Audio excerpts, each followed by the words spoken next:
नमस्कार साथियों, स्वागत है आपका अपने YouTube channel moral education study point में। आज हम इस वीडियो के माध्यम से आपको भारतीय अर्थव्यवस्था की प्रमुख कल्याणकारी योजनाओं के महत्वपूर्ण प्रश्न लेकर आए हैं, जो आपके सभी सरकारी परीक्षाओं के लिए बहुत ही महत्वपूर्ण होंगे। ये प्रश्न आपके आने वाली परीक्षा में ज़रूर देखने को मिलेंगे। उम्मीद करते हैं साथियों आप सभी ने चैनल को सब्सक्राइब कर लिया होगा, और जिस किसी ने चैनल को सब्सक्राइब नहीं किया है वो चैनल को सब्सक्राइब करें, वीडियो को लाइक और शेयर करते रहें। तथा साथियों, इससे पहले वीडियो में हमने आपको भारतीय अर्थव्यवस्था के विकास तथा नियोजन से महत्वपूर्ण प्रश्न कराए थे, जो आपके परीक्षा के लिए बहुत महत्वपूर्ण थे। तो साथियों, इस वीडियो को भी ज़रूर देख लें। तथा इस वीडियो के माध्यम से हम भारतीय अर्थव्यवस्था के कल्याणकारी योजनाओं से महत्वपूर्ण प्रश्न कराने जा रहे हैं। तो साथियों, शुरू करते हैं इन प्रश्नों को। आज का पहला प्रश्न है, निम्नलिखित में से किस योजना के अंतर्गत 18 से 70 वर्ष के आयु समूह के लोगों को 2 लाख रुपए का दुर्घटना बीमा दिया जाता है? इसका सही जवाब होगा ऑप्शन सी, प्रधानमंत्री सुरक्षा बीमा योजना के तहत। प्रधानमंत्री सुरक्षा बीमा योजना के तहत 18 से 70 वर्ष के आयु के समूह के लोगों को 2 लाख रुपए का दुर्घटना बीमा दिया जाता है, जो लोगों के बैंक खाते के साथ उपलब्ध है। तो साथियों, इस योजना की शुरुआत 9 मई 2015 में की गई थी, जिसके तहत 18 से 70 वर्ष आयु के समूह के लोगों को 2 लाख रुपए का दुर्घटना बीमा योजना प्रधानमंत्री सुरक्षा बीमा योजना के तहत दिए जाते हैं। तो साथियों, 9 मई 2015 को एक योजना की ओर शुरुआत की गई थी, जिसमें 18 से 50 वर्ग के समूह के लोगों को 1 वर्ष के लिए 2 लाख रुपए जीवन बीमा प्रदान किया जाता है। उस बीमा योजना का नाम है प्रधानमंत्री जीवन ज्योति बीमा योजना। प्रधानमंत्री जीवन ज्योति बीमा योजना के तहत 18 से 50 वर्ग समूह के लोगों को 2 लाख रुपए का बीमा कवर दिया जाता है। अगला प्रश्न है, राजीव गांधी ग्रामीण विद्युतीकरण योजना किस वर्ष प्रारंभ किया गया? इसका सही जवाब होगा ऑप्शन बी, 2005 में। 2005 में राजीव गांधी ग्रामीण विद्युतीकरण योजना का प्रारंभ किया गया था। अगला प्रश्न है, प्रधानमंत्री द्वारा कब बेटी बचाओ बेटी पढ़ाओ घोषित किया गया? इसका सही जवाब होगा ऑप्शन ए, 22 जनवरी 2015 को। 22 जनवरी 2015 को प्रधानमंत्री द्वारा बेटी बचाओ बेटी पढ़ाओ अभियान की शुरुआत की गई थी, जो हरियाणा के पानीपत से इसकी शुरुआत की गई थी। इस योजना के तहत महिलाओं को सशक्त बनाना, उन्हें सम्मान दिलाने और अवसरों में वृद्धि कराने का प्रयास तथा महिला को या लिंगानुपात की गिरावट के अनुसार, जिसमें महिलाओं की कम जनसंख्या को देखते हुए बेटी बचाओ बेटी पढ़ाओ घोषणा की गई थी। अगला प्रश्न है, भारत में आशा योजना का संबंध है? इसका सही जवाब होगा ऑप्शन डी, उपरोक्त सभी, क्योंकि इस योजना के तहत ग्रामीण क्षेत्रों में स्वास्थ्य सेवाओं को विकास या ग्रामीण क्षेत्रों में स्वास्थ्य सेवाओं के विकास से। ऑप्शन बी, ग्रामीण क्षेत्रों में महिला सशक्तिकरण से। ऑप्शन सी, ग्रामीण क्षेत्रों में बाल कल्याण से। तो साथियों, इसका सही जवाब होगा ऑप्शन डी, उपरोक्त सभी, क्योंकि ग्रामीण क्षेत्रों में स्वास्थ्य सेवाओं के विकास से, ग्रामीण क्षेत्रों में महिला सशक्तिकरण से और ग्रामीण क्षेत्रों में बाल कल्याण से आशा योजना का संबंध है। अगला प्रश्न है, भारत में ग्रामीण निर्धनता का आधारभूत कारण क्या है? इसका सही जवाब होगा ऑप्शन ए, अनावश्यक सामाजिक व्यय। ऑप्शन बी, बेरोजगारी। ऑप्शन सी, ऋण एवं महाजनों द्वारा शोषण। इसका सही जवाब होगा ऑप्शन डी, उपरोक्त सभी, क्योंकि इसके तहत या ग्रामीण निर्धनता का आधारभूत कारण है आवश्यक सामाजिक व्यय, बेरोजगारी और ऋण एवं महाजनों द्वारा शोषण, जो ऑप्शन डी इसका सही जवाब होगा। अगला प्रश्न है, भारत के संपूर्ण ग्रामीण क्षेत्र में नरेगा लागू हुआ? इसका सही जवाब होगा ऑप्शन ए, 1 अप्रैल 2008 से। 1 अप्रैल 2008 से संपूर्ण भारत में ग्रामीण क्षेत्र में नरेगा लागू हुआ था, या भारत के संपूर्ण ग्रामीण क्षेत्रों में नरेगा लागू 1 अप्रैल 2008 से हुआ था। अगला प्रश्न है, मनरेगा योजना सभी जिलों में कब लागू हुई? इसका सही जवाब होगा ऑप्शन सी 1 अप्रैल 2008 से। मनरेगा योजना सभी जिलों में 1 अप्रैल 2008 से लागू हुई थी, जो 2 अक्टूबर 2009 को नरेगा की जगह मनरेगा कर दिया गया था तथा साथियों, नरेगा की शुरुआत प्रधानमंत्री डॉक्टर मनमोहन सिंह ने आंध्र प्रदेश के बंदापल्ली गांव से की थी। अगला प्रश्न है, राष्ट्रीय ग्रामीण रोजगार गारंटी कार्यक्रम प्रारंभ हुआ? इसका सही जवाब होगा ऑप्शन ए फरवरी 2006 में। राष्ट्रीय ग्रामीण रोजगार गारंटी कार्यक्रम फरवरी 2006 में प्रारंभ हुआ था। अगला प्रश्न है, राष्ट्रीय ग्रामीण स्वास्थ्य मिशन कब प्रारंभ हुआ? इसका सही जवाब होगा ऑप्शन डी फरवरी 2007 में। राष्ट्रीय ग्रामीण स्वास्थ्य मिशन फरवरी 2007 में प्रारंभ हुआ था। वर्तमान में राष्ट्रीय ग्रामीण स्वास्थ्य मिशन तथा राष्ट्रीय शहरी स्वास्थ्य मिशन का मिलाकर राष्ट्रीय स्वास्थ्य मिशन या NHM चलाया जा रहा है, जिसका बजट अनुमान 2022-23 में मिलकर 37,800 करोड़ रुपए आवंटित किया गया है। अगला प्रश्न है, अदृश्य बेरोजगारी होती है सदैव? इसका सही जवाब होगा ऑप्शन बी अनैच्छिक।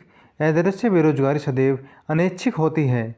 बेरोजगारी दो प्रकार की होती है, एक होती है अनैच्छिक और एक होती है ऐच्छिक। अनैच्छिक बेरोजगारी में मौसमी बेरोजगारी, अल्प रोजगार, संचरात्मक बेरोजगारी, अदृश्य बेरोजगारी, शिक्षित बेरोजगारी, चक्रीय बेरोजगारी, घर्षणात्मक बेरोजगारी तथा प्राविधिक बेरोजगारी आती हैं। अगला प्रश्न है, भारत में छिपी हुई बेरोजगारी मुख्यतः संबंधित है? इसका सही जवाब होगा ऑप्शन ए कृषि क्षेत्र में। भारत में छिपी हुई बेरोजगारी कृषि क्षेत्र में संबंधित है, जिसे प्रच्छन्न बेरोजगारी भी कहा जाता है। प्रच्छन्न या छिपी हुई बेरोजगारी ऐसी स्थिति को कहते हैं जिसमें श्रमिक कार्य तो करता है, लेकिन उसके या उसे कार्य से निकालने के बाद उत्पादन पर कोई प्रभाव नहीं पड़ पाता है, तो उसे प्रच्छन्न या छिपी हुई बेरोजगारी कहते हैं। अगला प्रश्न है, ग्रामीण नवयुवकों के स्वरोजगार हेतु कार्यक्रम है? इसका सही जवाब होगा ऑप्शन सी ट्राइसम, जिसकी शुरुआत 15 अगस्त 1989 में की गई थी। इस कार्यक्रम का उद्देश्य ग्रामीण क्षेत्रों में कमजोर व गरीबी रेखा के नीचे वाले युवाओं के लिए तकनीकी रूप से कुशल बनाकर स्वरोजगार के लिए प्रेरित करना था। अगला प्रश्न है, ग्रामीण निर्धनता को दूर करने वाला मुख्य कार्यक्रम है? इसका सही जवाब होगा ऑप्शन डी उपरोक्त सभी। ग्रामीण निर्धनता को दूर करने वाला मुख्य कार्यक्रम IRDP, NREP, RLEGP, ये तीनों इसके सही जवाब हैं। साथियों, इसका सही जवाब होगा उपरोक्त सभी। IRDP की शुरुआत 2 अक्टूबर 1980 को हुई थी, जबकि RLEGP की शुरुआत 15 अगस्त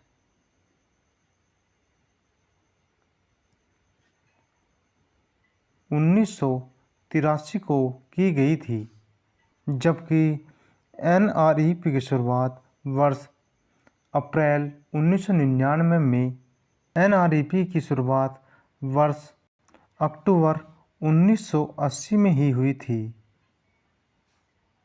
अगला प्रश्न है, निम्न में से कौन सा भारत निर्माण का घटक नहीं है? इसका सही जवाब होगा ऑप्शन सी कृषि आधारित उद्योग। कृषि आधारित उद्योग भारत निर्माण का घटक नहीं है। अगला प्रश्न है, अन्नपूर्णा योजना का आरंभ हुआ? इसका सही जवाब होगा ऑप्शन डी वर्ष 1999 से 2000 के बजट से। वर्ष 1999 व 2000 के बजट में इसकी घोषणा हुई थी। अगला प्रश्न है, TRDP कार्यक्रम का मुख्य उद्देश्य क्या है? इसका सही जवाब होगा ऑप्शन सी, निर्धनता दूर करना। TRDP का मुख्य कार्यक्रम उद्देश्य है निर्धनता को दूर करना। अगला प्रश्न है, भारत में गरीबी के बारे में अफवाह सिद्धांत संबंधित है। इसका सही जवाब होगा ऑप्शन सी, दादा भाई नौरोजी से।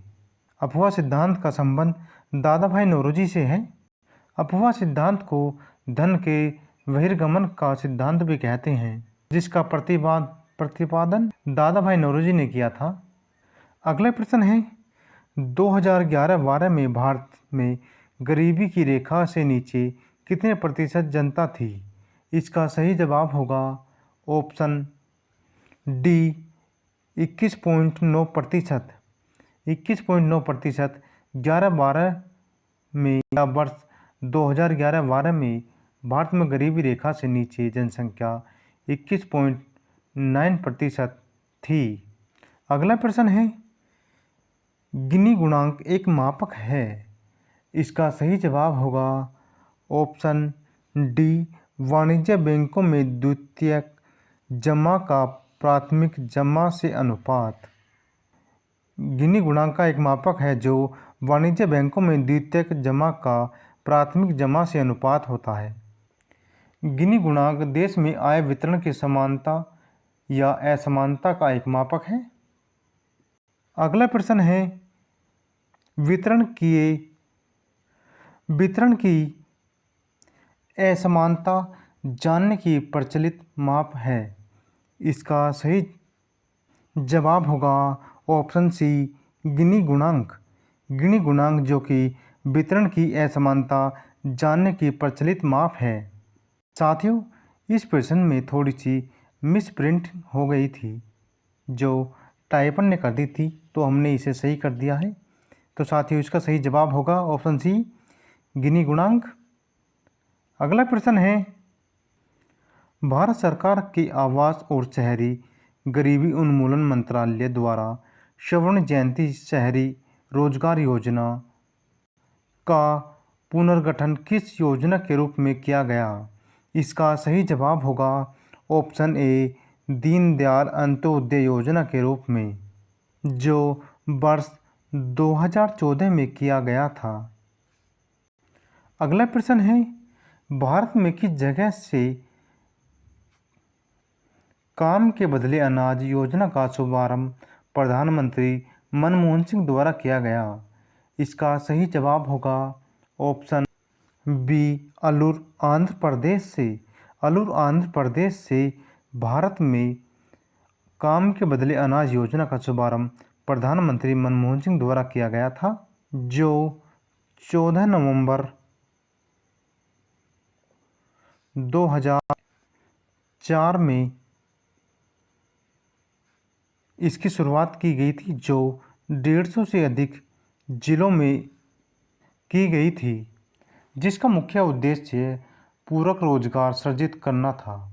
इस योजना का मनरेगा में विलय कर दिया गया। अगला प्रश्न है, अंत्योदय योजना किस लिए है? इसका सही जवाब होगा ऑप्शन ए, पद दलितों के उत्थान के लिए, बी, निर्धनों में से निर्धनता की सहायता के लिए, सी, अन्य पिछड़ी जातियों के उत्थान के लिए। तो साथियों, इसका सही जवाब होगा ऑप्शन डी, ये सभी। पद दलितों के उत्थान के लिए, निर्धनों में से निर्धनता की सहायता के लिए, अन्य पिछड़ी जातियों से उत्थान के लिए। अगला प्रश्न है, विकसित देशों में कौन सी बेरोजगारी पाई जाती है? इसका सही जवाब होगा ऑप्शन डी, चक्रीय बेरोजगारी तथा घर्षणात्मक बेरोजगारी। विकसित देशों में चक्रीय बेरोजगारी तथा घर्षणात्मक बेरोजगारी पाई जाती है। अगला प्रश्न है, जो इस वीडियो का अंतिम प्रश्न होगा, उज्ज्वला योजना किन वित्तीय वर्ष हेतु लागू की गई? इसका सही जवाब होगा ऑप्शन ए, 2016 से 19। इस योजना की शुरुआत 1 मई 2016 में हुई थी, जो उत्तर प्रदेश के बलिया ज़िले से इसकी शुरुआत हुई थी। और यह प्रधानमंत्री उज्ज्वल योजना की शुरुआत प्रधानमंत्री नरेंद्र मोदी ने की थी, जो 1 मई 2016 में उत्तर प्रदेश के बलिया ज़िले से की गई थी। ये 3 वर्षों में 2016 से 2019 में हेतु 8 करोड़ या इस योजना के तहत 8,000 करोड़ रुपए का प्रावधान किया गया था, जिसमें गरीबी लोगों के लिए 5 करोड़ एलपीजी कनेक्शन प्रदान करने की योजना थी। तो साथियों, ये थे भारतीय अर्थव्यवस्था से महत्वपूर्ण प्रश्न जो कल्याणकारी योजनाओं से थे। तो साथियों, इनसे परीक्षा में कई बार प्रश्न पूछे जा चुके हैं तथा साथियों आने की भी संभावना है। तो इस वीडियो को लाइक करें, चैनल को सब्सक्राइब करें, शेयर करें और कमेंट करें। और जिस किसी ने चैनल को सब्सक्राइब नहीं किया है वो चैनल को सब्सक्राइब करें।